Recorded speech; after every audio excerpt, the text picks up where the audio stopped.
Alright, what's going on guys? We're back with another 2K17 video. In this video, we're taking a look at archetypes that you shouldn't even think of touching. Now if you guys are new to the channel, be sure to subscribe because we're dropping content every single day on here. But let's get straight into it. So the first archetype that you definitely shouldn't be choosing, and this one should be obvious, but I already know there's gonna be people who try it. And it's alright if you try it, but if it's the character that you go all in with, you better hope you have a team that's ready to support you, because if you're doing this on your own, you're about to get sauced.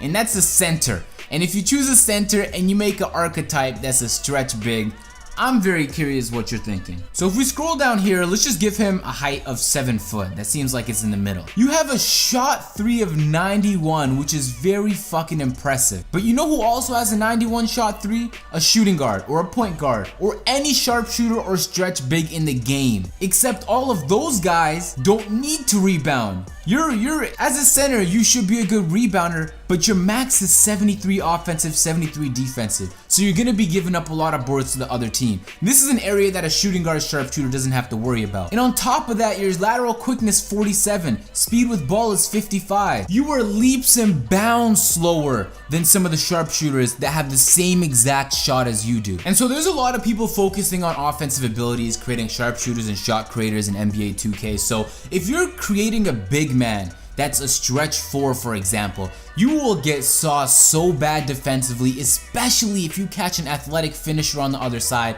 or a slasher. Because if it's one of those guys who will run into the paint and you're known for stretching the floor as a big man, then it's not like you'll be useless, but there'll be definitely times where they'll get an animation that you just can't defend regardless of how well you played it. So if you're gonna make a center or even a power forward, unless you really have people that you have lockdown defenders on your team or something, there is not a lot of situations where it makes sense for you to have a center that stretches the floor. The next one, and this one should go without saying, but there's gonna be somebody who tries this shit, and this is a small forward post scorer. Now it'd be one thing if the post scorer was really good defensively as well, and so he's multifaceted, but that's not the case. Now you can make your guy a 6'10" small forward post scorer, but aren't you better off just making a power forward?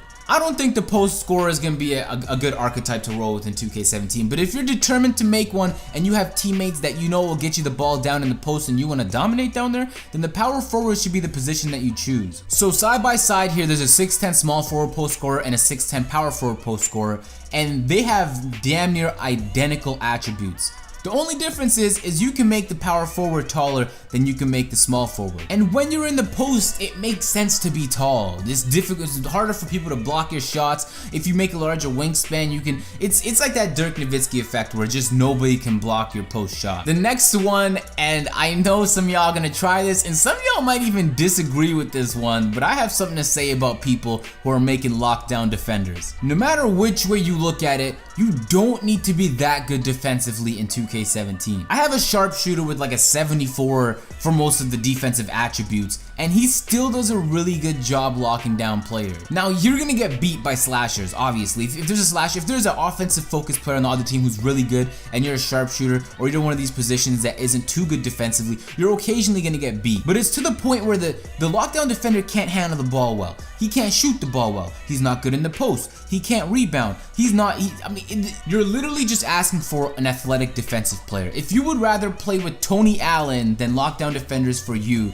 but you are perfectly capable of playing good solid defense without having to choose this archetype. Your open shot 3s is 60. That's the same as a slasher on a 6'3" shooting guard. That is horrendous. So not only can you not drive and attack the basket really effectively like a slasher, you can't shoot the ball, offensively you will be such a liability that if there are other players trying to attack the hoop, people can just leave you in double. People can just sag off of you. And if your team is good to the point where it doesn't matter and y'all can dominate, then go ahead. But this is a liability, and I would not want a fucking lockdown defender on my team. And the last archetype that's worth mentioning that you don't want to try for, and this should be another obvious one, but there'll be people, is a power forward glass cleaner. Now I think glass cleaner is going to be one of the most effective archetypes in the game, but please make him a center. There's no reason for you to run around and be a power forward, because if you're trying to clean the glass, not only are attributes important, but your height is as well. So I mean, if you want to make a guy who's good at rebounding but is also mildly quick, so he's faster, and it makes sense to make this position, but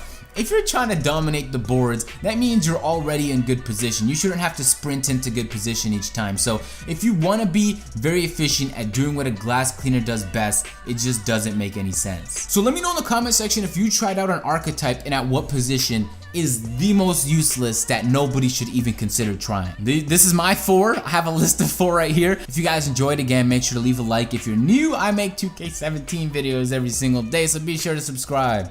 And I'm gonna catch y'all in the next one. I'm out. Peace.